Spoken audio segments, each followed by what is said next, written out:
Hello and welcome to the Let's Talk Sports Show on Calon 105 FM. It's Monday, it's a cold day, but hey, we're warming you up tonight here in the studios of Calon FM.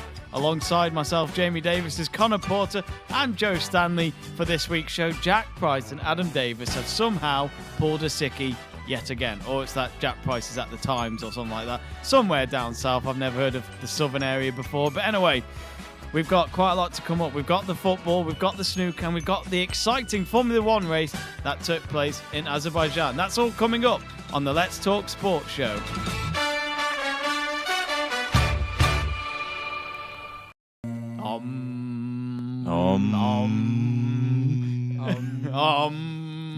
It's all about relax when you're talking about sport on Calon 105. Unless you're going to jump around the place like you're a gorilla lost out of control, you know? Well, you were listening to that song on the way to the studios this morning. Well, I thought it should have won last year, but, you know, I'm waiting to see what song this year is like that kind of like style, like similar style, because I think that could be like, you know, the next big thing in the world of music. Those kind of songs with just crazy gorillas dancing in the background. That's what it should be, exactly. I mean, if every music video had a gorilla in the background, they would all be number one. So that's how it should be. Well, Eurovision is next week, and sadly there will be no accidental. I can't even say it. I can't. Never mind. But there is an Israel song that is getting a lot of views, and that could be the winner. But anyway, you can listen to Eurojam this Wednesday. Here he goes to the plugs. 6 till 7. had to put it out there. Anyway, yes, you are listening to the Let's Talk Sports Show with Jamie Davies, Conor Porter, and Joe Stanley, and we're actually going to talk about the latest news coming from Liverpool Football Club. I memean, they're having an exciting time at the moment. The club could be reaching their Champions League final come next month when it takes place. Kevin, if you are on our Let's Talk Sport YouTube channel, you could just see what a dreadful T-shirt Joe Stanley is Waste of wearing. money. Waste of money. No. Waste of money. We're never going to stop. From Paris down to Turkey, we've won a lot. But I'm glad. the fields of Anfield Road. I mean, we're all loyal supporters and we come from Liverpool. Joe, I'm so glad. LA. I'm so glad you left out that F word because we could have been in trouble there. It's all right. Good lad. It's not watershed, so it's fine. But we've just it's 8 found... o'clock, mate. It's not what.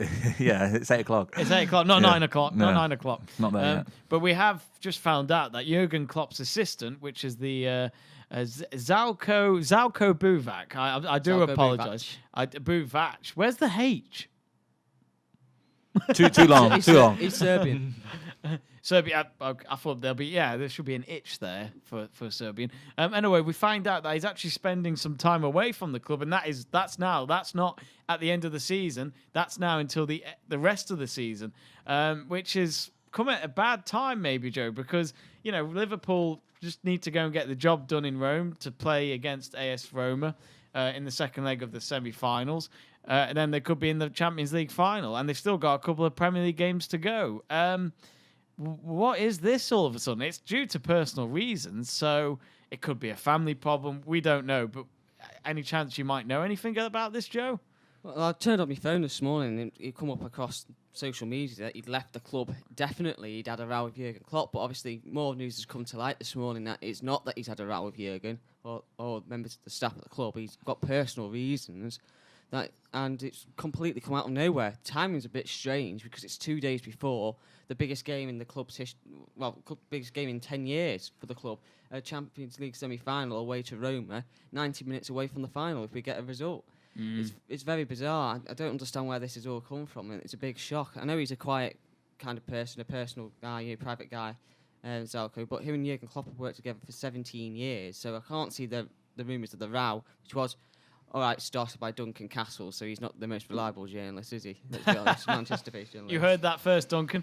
But no, I must admit, looking at the situation though, when it's happening at such a bad time, do you ever? I wouldn't say it's a bad time. I would say it's an unfortunate time, really, because of the fact that it's personal reasons. You can't ever say that it's bad time. Because that would just be disrespectful to what he's leaving the clubs for. I think you have to say unfortunate, really. But I mean, obviously we don't know if it's true, but journalists are saying it's due to a fallout with the manager. Now, if that is true, then it makes sense. Well, why then he's gone. that speaks volumes to how Liverpool could progress going forward. Because I'm thinking, if I'm right in saying, and Joe could probably maybe back me up on this, but in the terms of those two, Klopp's always been the heart of the management style, whereas he's been a tactician in that kind of sense of the word. So to lose him before the biggest game in the club's history for the past 10 years would be not disastrous, but certainly would hinder how they perform maybe in Rome in a couple of days' time. But I think ultimately it is the right decision for him to take, because whatever personal reasons he's made, anything outside of football, whether it comes to family or whatnot, is always bigger than football. So I hope for the best that he's able to sort out those personal reasons and overcome them, whatever they may be. And hopefully he's back in the dugout for Liverpool soon. So yeah, I do think it's probably more maybe health reasons, something personal like that. I don't think he will leave Liverpool Football Club permanently, like some journalists are trying to claim. I think some people are just trying to make big story out of it before the final and stuff, just to sell papers or whatever they do. Obviously, he's called the Brain, nicknamed the Brain, because of his tactical knowledge, as Conor's already said. And then obviously you've got Kravitz, sorry, that's the eye, because he can spot things in the video analysis side of things. They're all important things, and obviously, I said Klopp and him have worked together in management for 17 years now, and they played together before that at Mainz. So obviously, their friendship's solid. They've had falling outs in the past, but they've already. I mean, that's part and parcel of work, isn't it? They've always made up straight away, sort of thing. Yeah. So I don't buy the whole story that him and Klopp have had a falling out, or him in the back. I just personally think it will be personal reasons, and that'll come to light at a later date. I mean, it's certainly unwelcoming because of the position that Liverpool are in the Champions League at the moment, and they certainly wouldn't have wanted him to go if they had the option as to say, yeah, could you please stay for at least this game, and maybe after that then they could have let him go. But maybe it's the case of travelling away from his family, who are probably located somewhere in the UK or in the Liverpool area, that may be too much for him at this time. We just don't know what these personal reasons are. And to be honest with you, I don't really want to find out what the reasons are either, because if it is a personal family affair, then it should stay private in that sense. Just because he's a public figure at Liverpool doesn't mean that he has to share his private life. So yeah, I mean it is a blow, isn't it? Whatever's happened, but at the end of the day, it's not like the manager's gone. Klopp is still there. He'll be the man to make the decisions for the team come Wednesday night as well when they go to AS Roma. Well, how much effect do you think it could be, Joe? Because, I mean, okay, you're 3 goals ahead. Yeah. Everyone would love to be on that position come the second leg of a Champions League semi-final. But, 90 minutes, it's still a big task, isn't it? Yeah, well, the players found out, apparently they were told yesterday about the situation. The players have known a while now, before fans found out. So the players are probably used to the idea that they're probably boarding the plane today, going to Rome. They'll be focused on the game. Oh, yeah, definitely. You're going to keep them focused on that. They'll think about Zeljko. They'll have Zeljko in the hearts and stuff, but they'll be focused on that game and getting the result for him. I think Liverpool, all they need to think about is just Roma. Think about him after the game, but win this game, get this result for him, and then let's hope that Liverpool can get to the final, progress, and who knows, maybe lift a 6th European Cup, which would be lovely. They've all been waiting for that 6th trophy now, haven't they? And obviously the most successful UK team in Champions League football history, which is something I'm not very happy to announce, but it is the truth. 2 times we won it. We've won it 3 times, which is, well, if you want to know, it's a Forest fan. Conor Porter. I'm sure they know it by now. I've said it too many times. I love it how I said it like you're an alien. Yeah. I do apologise. That's so disrespectful. Apologise right now. Wow. During the music break. But for talking of Liverpool, the result on Saturday. Well, I mean, people will say goalless against Stoke with Mo Salah missing a sitter and Mo Salah not scoring for the first time in so many games. Surely that doesn't matter anyway, because I looked at that result, Joe. Even though I'm not a Liverpool fan, there's clearly heart in another game that's coming later this week. Yeah, I think that's the thing, because we did make changes, didn't we, to the team? Obviously, not all the big players were out. We had Mane was out injured, but he'll be back for Wednesday. He had like a knock, so they left him out as a precaution of the squad. Yeah, so Danny Ings come in. He was sitting relaxing.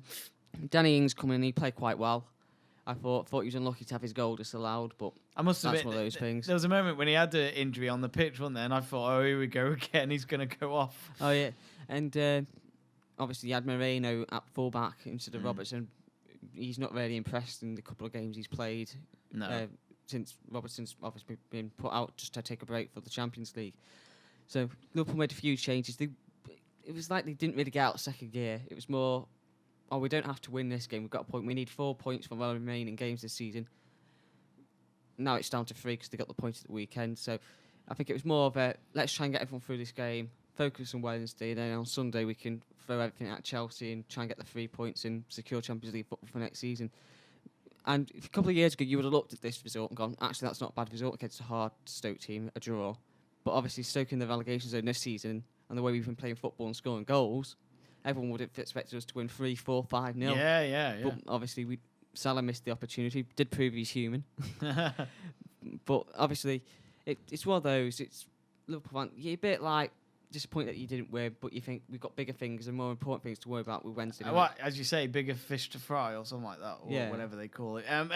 But in other news as well, there's a lot of Liverpool news at the moment. Roberto Firmino has just signed a new contract, and he did a good old, was it Firmino no look signing the contract for social media, which was a bit daft. I hope he didn't accidentally sign the wrong contract, which was for him to leave the club immediately by not looking. Termination of contract and no more sponsorship for teeth whitening, and that's it. It was meant to be for Danny Ings, but they got the wrong contract. Yeah. Ooh, sorry, but a good deal though, Joe, because obviously they want to keep him, Mane and Salah for next season because them three are very dangerous.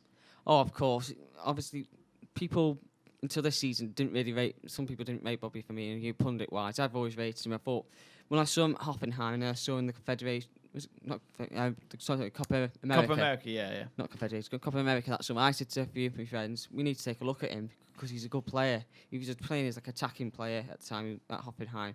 Brazil will utilise him as a forward, a false 9. Mm-hmm. I said he looks kind of like a player. You can develop him.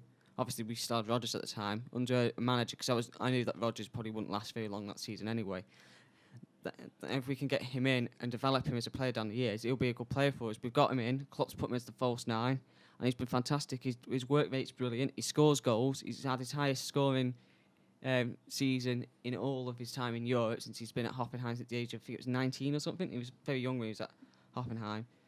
And then 16, sorry, not 19. And then his defensive work play as well. He comes back and defends for the team, and then obviously you've got the other front three players that he combines with really well.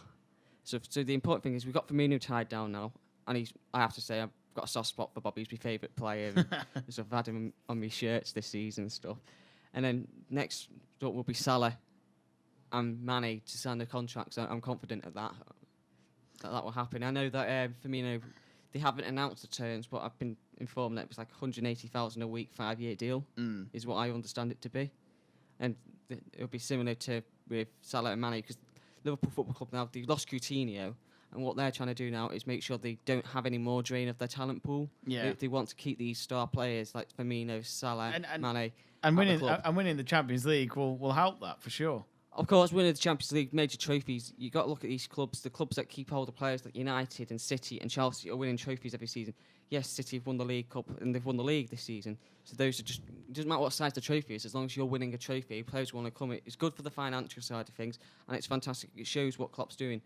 And it's good that these big players, yes, we've not won a trophy yet under Klopp, but playing great football. It's good that they're signing the contracts because it shows the faith in the manager, and it makes other players on potential signing to look and go, hang on a second, if they're staying, they must be building something bigger, and maybe I might want to join in the project. So it's all key for Liverpool and Klopp for the building for the future. Well, anyway, we're going to have a music break, and that was really the Liverpool quarter of an hour of the show there. But, lots going on. And, of course, remember, folks, that you can catch our Liverpool preview video on our Let's Talk Sport YouTube channel, where Joe and Conor talk more about the fixture taking place in Rome. Anyway, we're going to have our music break, and it's a very happy song, this one. Can you guess it? I bet you can. Here it is, Happy. And that was Happy from Pharrell Williams. Oh, what a song. It's to this day. Farrell Williams. Farrell, yeah. He's my mate, yeah, with an It S. doesn't sound like your mate if you can't pronounce his name. Oh, it's just banter. I thought if he's listening in, he'd know I'm joking. Oh. You're not called joking. Ha ha ha ha. Joe King. Anyway, we'll talk about the football again because this weekend was the Premier League, and we've already mentioned Stoke's result at Liverpool, which was you could say a good draw for Stoke, but they need more than 1 point at the moment to stay in the Premier League for next season. But let's be honest, that's probably not going to happen. But yesterday we did have the good old rivalry. Well, it used to be a rivalry between Manchester United and Arsenal. Man United took the lead thanks to Paul Pogba of a tap-in, with Sanchez, the ex-Arsenal player, hitting the post. And then Mkhitaryan came and haunted United as well by scoring the equaliser. And then at the very end, Marouane Fellaini, just minutes after getting a disallowed goal, his header, well, let's just say Mr. Sideshow Bob didn't know where that ball was going. It just randomly hit his head, and luckily for him, it was in the top corner of the net. But, a win from Manchester United. They've beaten another big team in terms of the Premier League. Mourinho's doing okay against these big teams in the Premier League this second half of the season. Anyway, Conor. I mean, you can say he's doing okay, but once again, we are talking about United getting the job done a lot earlier than what they did in the Arsenal game. Certainly, when they play against Chelsea in the FA Cup final, they might not be so lucky to get the result. So they must be more potent and more aggressive in front of goal and really take their opportunities when they're presented to them. But still, good result for Mourinho. Getting a good win relieves the pressure a little bit now because with the added game on that United have. I forget who it's against, but they do have an extra game more than what Liverpool have, who are situated in second, and I think is it 3 points or 4 points behind one or the other. It means now the United can really 5 points behind. So Liverpool have to win their remaining games and hope that United drop points in order to leapfrog them into second. And Liverpool only have 2 games left. Exactly. So United in a prime position now, really. One more win and they've got themselves second, which is a good season for Mourinho in his second year, especially with after how last season finished, the fact that they had to win the Europa League and to get into the Champions League this time around. It's much more of a secured spot because they finished in second. Could potentially finish with an FA Cup final win as well, depending on how they do against Chelsea. So yeah, it's been a good season for Mourinho, and hopefully now they can push on United and get the last result that they need in the Premier League, and of course that FA Cup final win. Joe, Wenger of course got a plaque from Sir Alex Ferguson, and we were talking about this last week on that documentary that was on Channel 5 about their rivalry. Of course, it was a very, it's definitely below nasty, wasn't it? It was always, Vieira and Roy Keane. It was quite exciting as a United fan, but it was one of those you just did not want to lose that fixture. That was the one thing you didn't want against Arsenal, or if you're an Arsenal fan, if United were going to win. And it was quite nice to see them both together, Fergie giving him a plaque to say, well done for your career in English football and for Arsenal. But it was quite nice as well for Mourinho to come over and applaud him as well, even though Mourinho in the past has written in his book how much he probably not despise Wenger. That's not the right way to say it, but they haven't had much respect for each other in the past when it used to be Arsenal versus Chelsea in the Premier League and so forth. So, it was quite nice to see from Manchester United.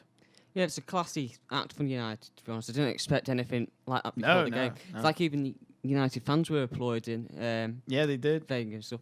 So it did surprise me, actually. And for Alex and him, they didn't get on, did they, Sir Alex and Wenger? No, not during the match days. And then for him to present it, Jose Mourinho said he took credit saying that he told Alex to give it in because most of the battles between those two.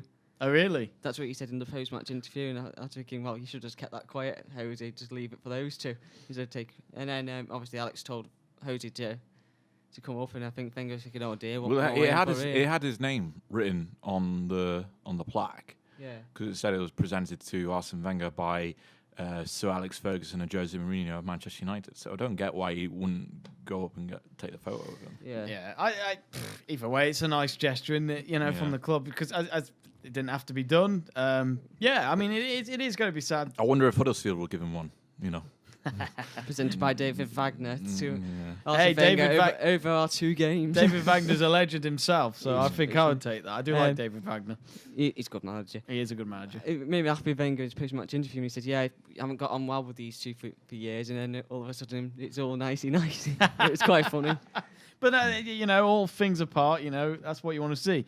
But this is what it's all about, isn't it, Conor? The last few games for Wenger is to enjoy every moment at Arsenal. Not the result he wanted at Old Trafford yesterday, but it was quite nice to see him try out a youth team who, in my eyes, played quite well. Yeah, there's a lot of promise in that youth team. I think, is it Maitland-Niles or something? Yeah, he got man of the match. Man of the match. Yeah. An excellent game for Arsenal. Could really potentially push on into the first team next season with the way that he's been performing. I think he's like a solid midfielder, but he can actually drop into defence as well. So he's a good, solid player for Arsenal moving forward, and they can potentially get a lot out of him next season. But it just depends on whoever the new manager is going to come in and whether or not they want to push forward with more of a youth approach rather than what they've already got set in stone now with the likes of Xhaka and El Nani in the midfield there and Ozil as well. It just depends on what kind of approach whoever the new manager is, because it's still unknown. I'm pretty certain that they've got him booked in already, but they're just not going to announce until the end of the season, just out of respect for Arsene Wenger. So, yeah, unfortunate for Arsene Wenger to not get a result on the last time that he visits Old Trafford as a not United. Well, that would be something. As an Arsenal manager. But, the door's not closed yet to see whether or not he'll still visit there as another manager in the future. But I think the biggest thing that Arsenal want to do before the end of the season, other than winning the Europa League, is to get some points away from home in 2018, because there's still, after 6 games gone, 0 points achieved away from home this calendar year. So really disappointing for Arsenal to not get anything away from Old Trafford. It wasn't really to be expected, but you would have thought, because of the circumstances, that maybe they would have scathed away with a draw at the very least. As we all mentioned, the Europa League's coming up. Bigger game happening on Thursday, where it is make or break for Wenger's career. And, well, I say... Make or break for Wenger's career? Well, in terms of... He's not going to leave if he doesn't win. Well, no, in terms if he wins it, he might say, that's where I'm staying. Right, that's it. Because we didn't win the Europa League, boys, I'm going to stay here for another year. I'm going to stay until we win it. But no, in all fairness, it's for him to end on a high.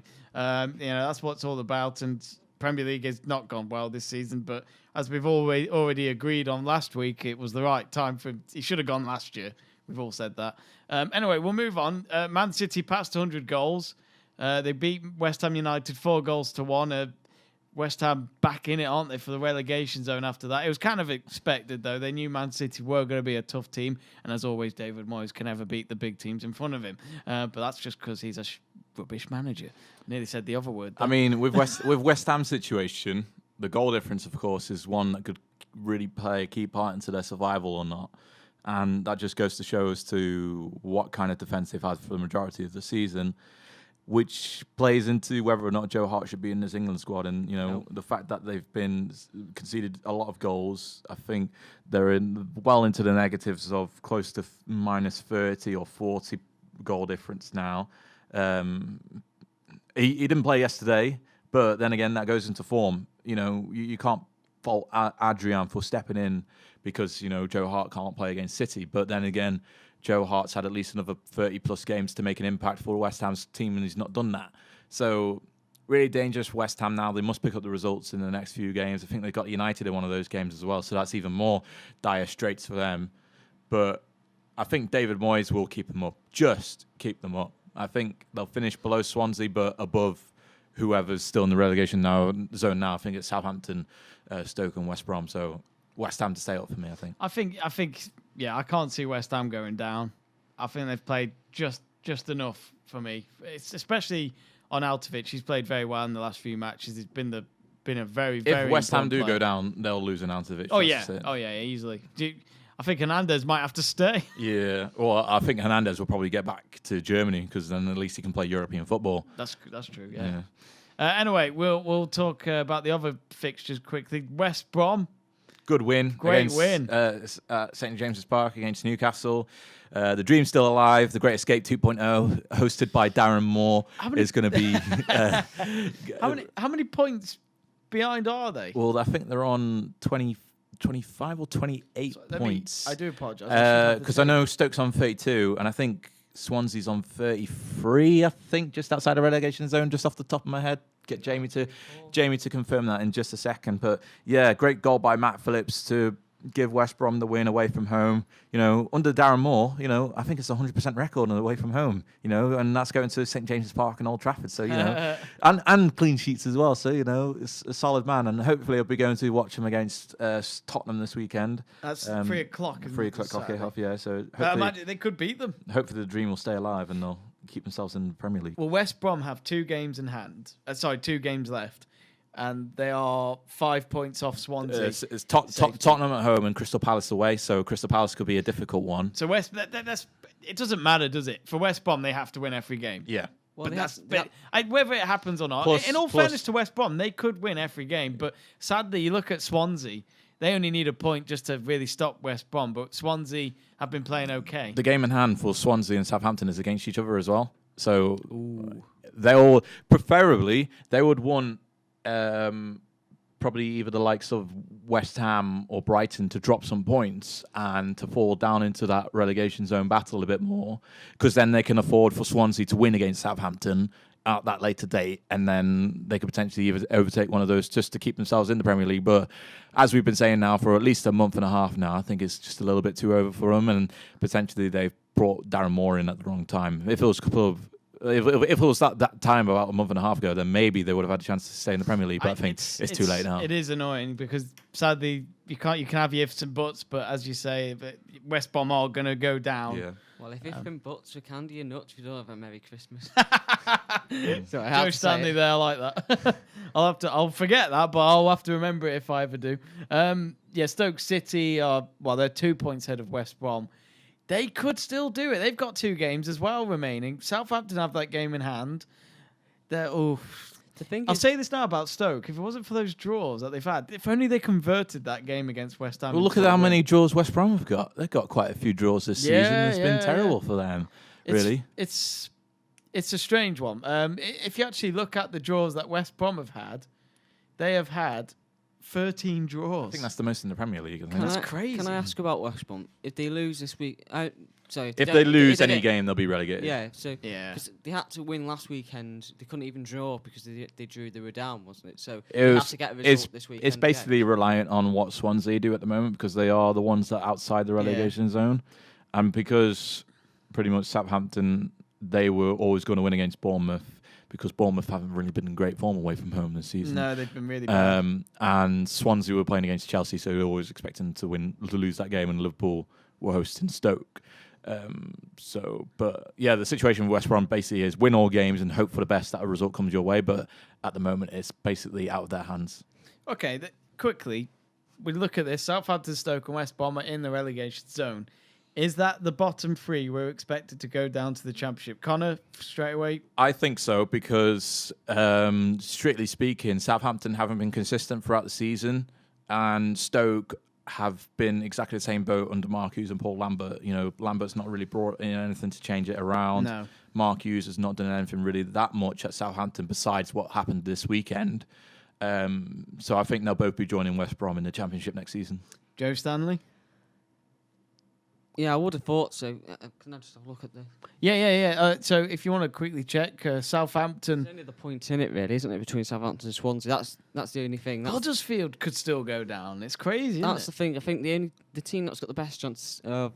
Well, it's plainly obvious, but best chance of staying up is Southampton, because obviously they're only 1 point behind Swansea. That's the only concern. See, that's the problem as well, isn't it?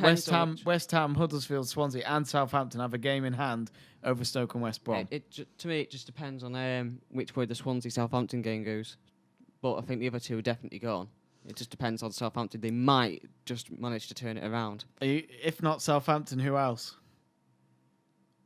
What? The game in hands. The game in hands. Chelsea are hosting Huddersfield.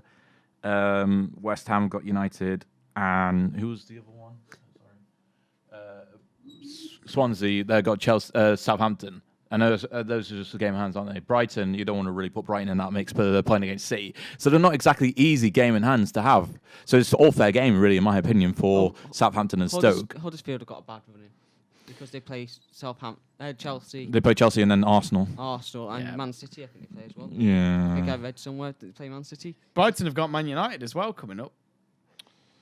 That's definitely no points whatsoever. Right. But again, they did beat Arsenal at home, didn't they? They could. In all fairness, they could beat United at home. They could get a draw. That's my worry about Huddersfield is they're running.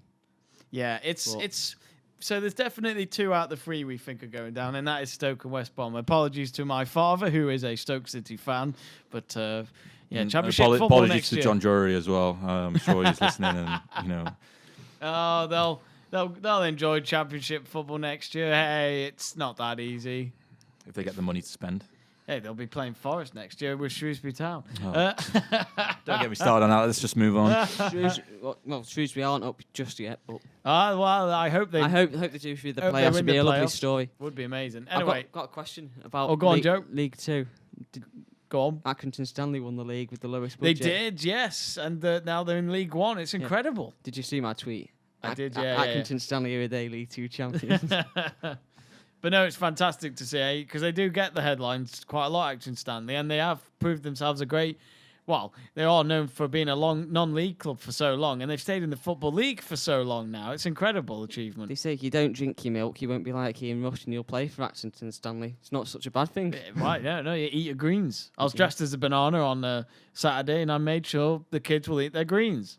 Got to eat your greens. Bananas are yellow. Yeah, if they eat green bananas, they're going to fall ill, mate. There are such things as green bananas in South America. Yeah, I don't know if it's good for you. Let's just move on, I think. I don't know if it's good for you, though. This is the Let's Talk Sports Show, not Let's Talk Banana Show.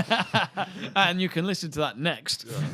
Anyway, we're going to have a music break, and then when we come back, we're going to have a discussion about Celtic Rangers, because we've just recently found out that Steven Gerrard could be linked to the Rangers job. Anyway, we'll be right back. We'll be right back on the Let's Talk Sport show. Don't Stop Me Now with Queen. And me and Conor were actually talking about a video. I saw it on Facebook a few days ago. And I don't remember what the name of the show was. I think it was... it's an interpretive dance thing. Yeah. It was so funny. Yeah. It got cancelled like after 1 or 2 seasons. Really? Yeah. Oh, I've never seen it until But like the guy's this so weekend. funny, and he got sent to America to do like their version of the show over there, and he did it over there as well. But he did like loads of different songs as well. He did like "Careless Whisper" and "Don't Stop Me Now," and trying to move. Oh, George Michael. Want to break free, is it? No. That's What's the George Michael? I never wanna dance again. Guilty friend, I got no rhythm. God, that one. He did that one as well. Don't ever sing that again. I've got a beautiful voice, mate. That's what you're talking about. But yeah, he's a great guy. Well, I know you can do Otto. All right. Go on, say, hey, Bart, dude. Hey, Bart, dude. You'd have to send us that thing on the WhatsApp group, and I'll watch. Yeah, we'll have to watch it. Yeah. It is very... I might have to watch it after this show. It was really funny. Anyway, we will talk about the football again, because it's quite an interesting topic, this, because obviously on Sunday we had the Old Firm derby, which is always a one-sided race now, because it's not like it was a few years ago when it was always either Rangers win or Celtic win by literally just a goal. And sadly now, Rangers and Celtic is always going into the colours of green and white, and they won the 7th straight Scottish Premiership, which is exactly the same amount as TNS winning their 7th straight Welsh Premier League. Something about green and this white. year. Yeah, exactly. That's what I mean. It's all green and white at the moment. But Celtic, they won 5-0. Rangers were 3-0 down, weren't they, by half time, I think it was. Yeah. And during this match yesterday, we had Steven Gerrard being linked to the job come the new season. So, Joe, what do you think about this? Because in my eyes, Steven Gerrard is not got the experience.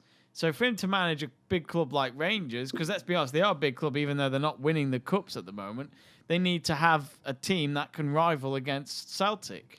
Well, you've got to start your trade somewhere, haven't you? He's done well. Do you ever think Football League or something like, or even a non-league club? Because look at like Kevin Davies. I would make the argument that he has done that.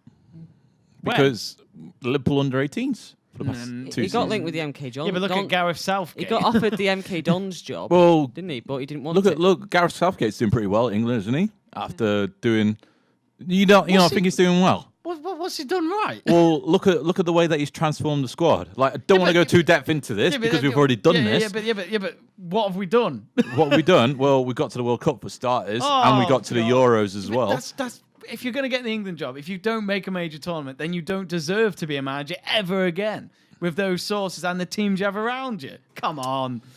I mean, look at other managers that have done and stepped into position and done well. Pep Guardiola, he was only the manager of the Barcelona B team or the under-18s or whatnot, or the academy teams for a bit until he got the main job there. And Zinedine Zidane, same situation for him at Real Madrid. So, maybe this is the way that football teams need to go these days in order to have their successors come into the football club and be successful. Because as we've seen with Guardiola and Zidane, it does work. So if you get the players. I've got confidence that Gerrard will be able to succeed at Rangers if he was to get the job. This is pure speculation at the moment as to whether or not he does go on forth and get the job. Because, with those links still with Liverpool, you can easily get, a couple of players on loan and whatnot if he needs them. And that's top quality Liverpool players coming from a good academy there, coming into the arguably the Scottish Premier League, which is similar level to the Championship. So it would just be the same as them loaning them out to a team in the Championship and hoping that they succeed there. Except this time with Rangers, they can at least play in Europe as well. So I'm all for Steven Gerrard going on to Rangers if he wants to manage there. But it's the question of if, really.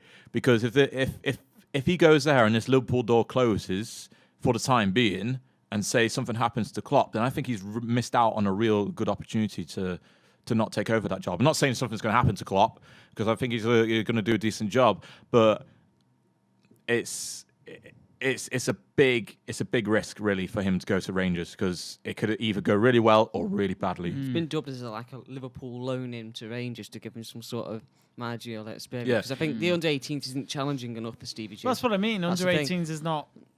It's the same situation with Patrick Vieira at New York City FC. Yeah. Because he's been placed there from the Man City group that owns those three football clubs, the City, New York City FC and Melbourne in Australia. Eventually, he's going to be the one that's probably going to succeed Guardiola at City if they keep hold of him amidst this Arsenal rumours and whatnot. I'm not sure what his mindset is, but the fact that he's been at New York for so long and not really looked towards joining Arsenal's back staff shows a lot of content towards staying committed to what the plan is for him with the City team. So would that change for Gerrard if he left for Rangers instead of staying in the Liverpool academy and managing the under-18s? I don't think it would, because of how much of a legend he is for the football club, but it would certainly put a big dent on his managerial prospects if he was to fail at Rangers after taking on such a big challenge at such an early stage of his managerial career. It's strange. It's a strange one. I mean, my problem is with the Scottish Premiership at the moment is that it's all going in one direction, and that's Celtic Football Club. Yeah. And I just think when you look at the whole Premiership as a whole, it's so boring. Scottish football is at an all-time low. Yeah. They're not making major tournaments. Celtic don't really, when you hear about Celtic winning a cup, it's just old news to us, isn't it, really? It's nothing exciting, nothing fresh from that side of things. And, it gets good coverage as well. They got Sky Sports and BT Sport pretty much showing you all the big games. And obviously we all here live in either England or Wales, and that's being shown just as much as nearly as much as the Premier League. So it's a strange one, but we'll move on from the whole Steven Gerrard link thing for a moment, because I just thought we'd get in this topic because it's happened for many years now. There was even a rumour at one point a few years ago that Celtic and Rangers could come to the Premier League and take part in the English Premier League. Now, nonsense. Yeah, I know, but it has been discussed. So shall we quickly just decide? Well, I bet Rangers would love to be in the Premier League because they love to have the money. That's about it. I was going to say, what is because going on with Rangers? They won't be able to compete. Well, that's one of the things about Gerrard as well, is whether or not he would go because of the lack of funds that they'll be able to give him. Don't they still rely on Kenny Miller? Basically, He's gone. Is he gone? Yeah. Because he had a bust up after the they lost to Celtic in the semi-final. Him and I can't remember who the other player was. Had a massive row and fight, and they've both been suspended by the club and had their contracts terminated. Oh God! Basically, at that situation at Rangers, they only spend roughly about 15-20 million in the summer per transfer windows over the two windows in order to improve their squads. The rest of it's brought in on loan, and it's not really compared to what Celtic are able to do at the moment because they spend roughly 25-30. So the money could be a big question for Gerrard if he was to go. And certainly if they were in the Premier League, it would be a much easier task for anyone to manage that Rangers Football Club in order to keep him there. But, as you said, we only see the big games really of the Scottish Premier League here in the UK, whether it's, Hearts playing or Kilmarnock or Rangers or Celtic. The big teams, Aberdeen as well, can be put in that bracket. But yeah, I think Rangers would struggle to stay in the Premier League, and I think Celtic will probably be a mid-table team, in my opinion. Mid-table team, Yeah. Okay. What do you think, Joe? I have to say, can I just say, just to jump back on the Gerrard thing, the thing that accelerated the rumours was last week there, Rangers chairman was seen at Anfield next to Kenny Dalglish watching the Roma game. So that's what's accelerated the rumours. Maybe he wanted to see Champions League football since his team can't get any. It was nice to see him celebrating the Liverpool goals as well. Basically, the way I see it is, I agree with Craig Bellamy. I read his book a couple of years ago. Still got it if you want to borrow it at some point. And I'll be all right, thanks. You'll be all right. He said when he was at Celtic, he went on loan for 6 months after having a falling out with, I think it was Souness that was in charge at Newcastle at the time. And he said, that was dreadful. He said the level was so boring. He said it was like League One equivalent, the Scottish Premier League, and I agree with him. Lower Championship League, Upper League One was what he described it as. I think Celtic probably bottom half of the table, maybe staying up for relegation. Rangers just wouldn't even survive in the Premier League if they come to England because obviously they struggle financially. They might do okay in the Championship, but I don't know. I couldn't see them doing that well. People saying years ago, they'd be competing for the title both with the clubs. No, they wouldn't. It's a completely different standard. They're playing teams that can't even compete with them. Okay, Aberdeen were pushing close for 1 point last year, and then they ended up finishing, 20 odd points behind? Yeah. It's too big of a gap. Way too big. And it's been like that for a few years. It's not like it's one season. Huh. No, it is strange. But no, that's what we think, because obviously the Scottish Premiership is just one of those where I would love to follow it more, but I just can't get into it if there's no competition. It's arguably more of a dispersive quality of teams than La Liga, because when you look at La Liga, you got Barcelona and Real Madrid, and you got the next tier below that of Atletico, Valencia, Seville, teams like that. But then if you look down at the bottom of the table, you got teams that are basically yo-yoing all the time between La Liga and the second division in Spain. It's not competitive because, as Barcelona and Real Madrid dominate La Liga, Celtic and Rangers now, after Rangers have managed to get themselves back into the Premier League after their liquidation and whatnot, they're still the two top teams in Scottish football, and it'll be like that for many years unless some big financial investor comes into Scottish football, which is not going to happen because it's not the most appealing league. And yeah, I could see Rangers competing, but they need that money, and that's what the Premier League would provide. Just think about Southampton in this last transfer window. They spent 20 million on a Monaco striker, Carrillo. He doesn't even play that often, but that's the kind of money that they can spend. Rangers would be in the same bracket, but it's only in hindsight would you have to tell if they would survive. But looking on from their own situation in the Scottish Premier League, I don't think so. Before we wrap up, I just want to quickly mention as well, Brendan Rodgers has won another trophy while he's at Celtic. Great for him, don't get me wrong. It's the glitter is all there for him. It'll look good on his CV, but us football fans here, we all know that if you're the manager of Celtic, not much is going to go wrong for you in terms of the Premiership, the trophies in Scotland.